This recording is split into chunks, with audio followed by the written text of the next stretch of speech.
వీళ్ళ జాతకాల పిచ్చి బాగా ఎక్కువైపోయింది, సంబంధాలు ఎక్కకపోవడానికి కారణం.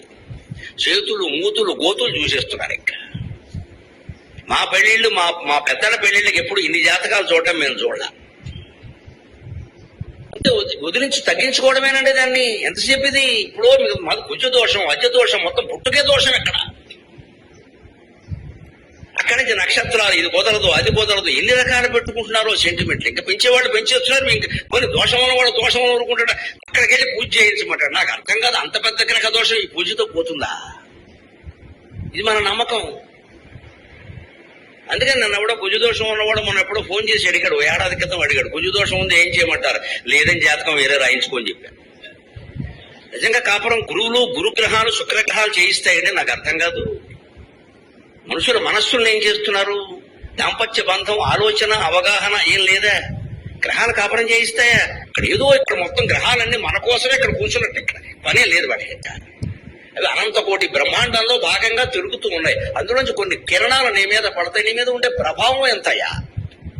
మన మనస్సును మనం పరిశీలించుకోవడం మానేసి, ఆ మనస్సులో కనుక భగవన్నామాన్ని మరవకుండా ఉంటే యథవగ్రహాలన్నీ అమ్మవారి కాళ్ళ ముందు గోడిక్కాయలండి. ఇవన్నీ ఇక్కడ గోడిక్కాయ లెక్క. ఆవిడ ఆడుకుంటుంది గోడికాయలతో. అనేక కోటి బ్రహ్మాండ జననీ దివ్య విగ్రహ ఆదిశక్తి రమేయాత్మ పరమ పావనాకృతి. ఎందుకు చదువుతున్నాడు? నామాలు నమ్మకం లేరు ఎప్పుడు. అనేక కోటి బ్రహ్మాండ జనని మనమే చెబుతాడు. గురుదోషం, శుక్రదోషం కాదు, గుడ్డు దోషం. అమ్మవారి పాదాలు పట్టుకో, మొత్తం దోషాలు పోతాయి. ఆటంక యుగడీభూత తపనోడూపమండల. ఒక చెవి సూర్యమండలమా, ఇంకో చెవికమ్మ చంద్రమండలమా? సూర్యుడు చంద్రుడు మించిన గ్రహాలు ఉన్నారా? మనకెందుకండి ఈ గోల? మొత్తం కమ్మేస్తున్నారు. కోట్ల వ్యాపారం జరుగుతుందమ్మా. నాకు చాలా బాధగా ఉంది. ఆశ్చర్యకరమైన విషయం ఏంటంటే, సరిగ్గా 3 రోజుల క్రితం ఆదివారం నాడు 2 పత్రికల పుస్తకాలు మాకు వచ్చాయి.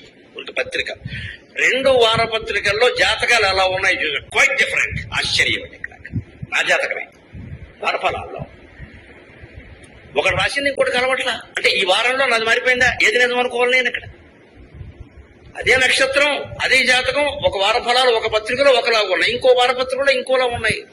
వీరు ప్రసిద్ధులే, వారు ప్రసిద్ధులే. ఏమైపోయిందండి?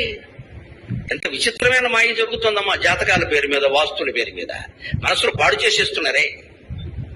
ఆత్మబలాన్ని నమ్ముకోండి, దయచేసి అమ్మవారి బలాన్ని నమ్ముకోండి. మిగిలిన వాటి అన్నిటిని వదిలేయండి. సుఖంగా ఉంటాం, సుఖంగా ఉంటాం. ఈ పిచ్చి పెంచుకోకూడదు. ఏదో మామూలుగా చూస్తారు, ఊరికే నక్షత్రాలు కలవకూడదు అంటారు, అవి ఏవో చూస్తారు, చాలు. అంతకంటే అక్కర్లేదు. ఇక్కడ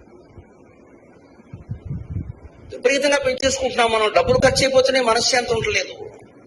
అలాగని పిల్లలకి పెళ్లిళ్ళు ఆపేస్తున్నారు. ఇక్కడ మూలా నక్షత్రంలో పుడితే పెళ్లి అవుతుంది. అబ్బా, ఎవరు చెప్పారండి? సరస్వతీదేవి మూలా నక్షత్రం అమ్మ, బ్రహ్మదేవుడు చేసుకున్నాడు. మీ అమ్మాయిని కూడా బ్రహ్మదేవుడు చేసుకుంటాడు, కంగారు పడకండి. అంత బ్రహ్మజ్ఞానం చేసుకుంటాడు.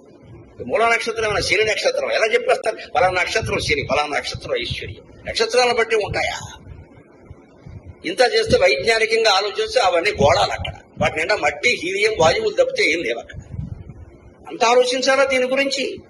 ప్రపంచం అజ్ఞానంలోకి పోతుందండి.